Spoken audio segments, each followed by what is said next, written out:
Alhamdulillah Rabbil Alamin wassalatu wassalamu ala ashrafil anbiya'i wal mursalin nabiyina Muhammadin wa ala alihi wa sahbihi wa tabi'in wa man tabi'ahum bi ihsan ila yaumiddin. Ikhwatal iman rahimani wa rahimakumullah. Ana ingin menceritakan sedikit sebuah kisah yang sangat menarik, yang di balik kisah ini mengandung hikmah yang sangat besar bagi kita semuanya di dalam menjalani kehidupan kita.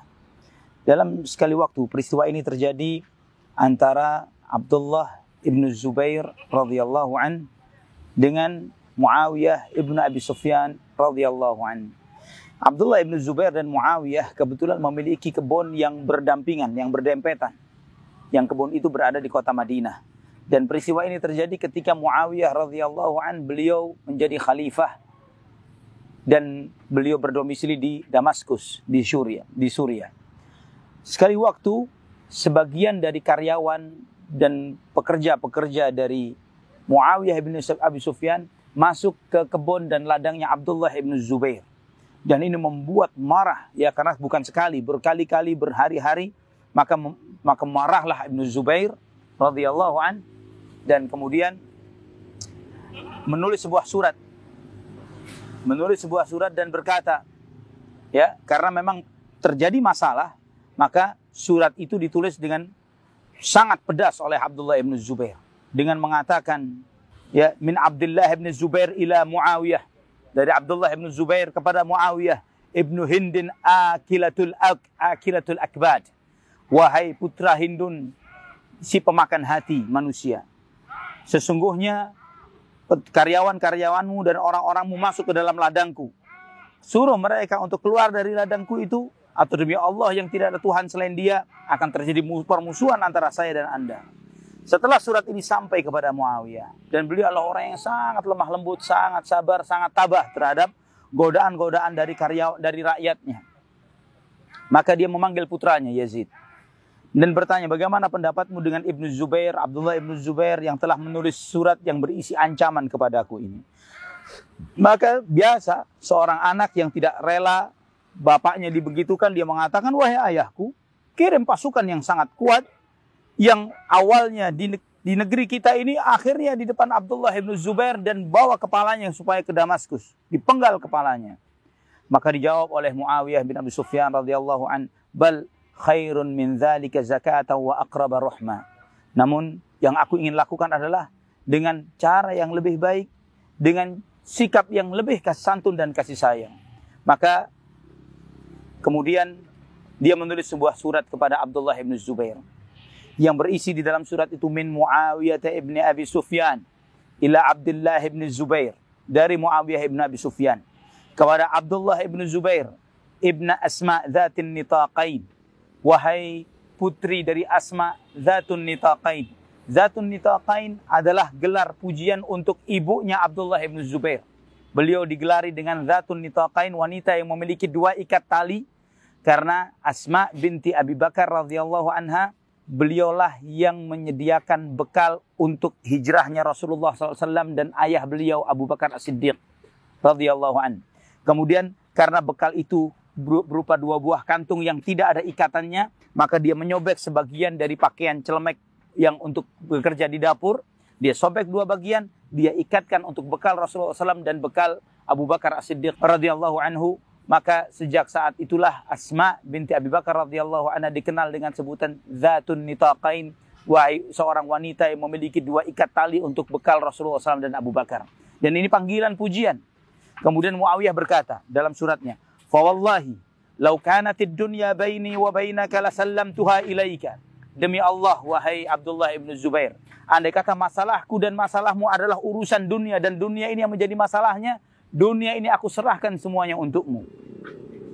Dan beliau berkata, walau kanat mazra'ati minal madinati ila Dimashq la dafa'tuha ilaik. Andai kata ladang dan kebunku itu besarnya dari kota Madinah sampai Damaskus, Suriah, maka aku akan serahkan kebunku untukmu. Fa idza wasalaka kitabi hadza fakhudh mazra'ati ila mazra'atika wa ummali ila ummalik.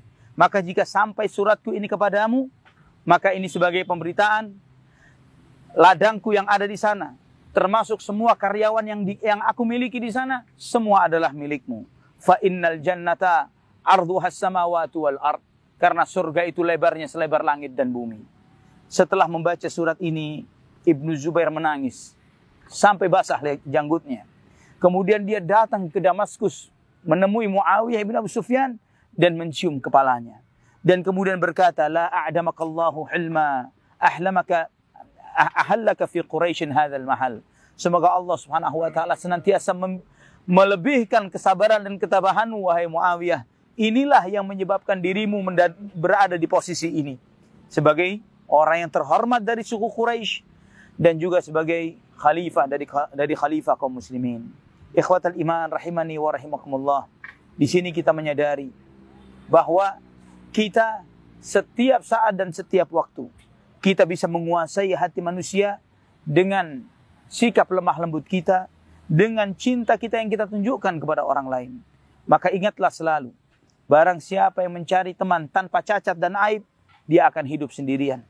Barang siapa yang mengharapkan istri, mencari istri yang tanpa kekurangan, maka dia akan selalu menjadi seorang perjaka. Dan barang siapa yang mengharapi kerabat yang sempurna, kerabat dekat, keluarga yang sempurna, yang tidak ada kekurangannya, maka dia akan selalu hidup sebagai orang yang selalu memutus tali silaturahim. Maka ikhwatal iman, hendaklah kita selalu memiliki sifat tabah dan sabar menghadapi godaan dari orang lain. Karena dengan itulah terjadinya keseimbangan hidup antara kita dengan yang lainnya. Ikhwatal iman rahimani wa rahimakumullah. Jika kita ingin hidup bahagia, jangan pernah mencari-cari tahu apa di balik sikap teman dan saudara kita.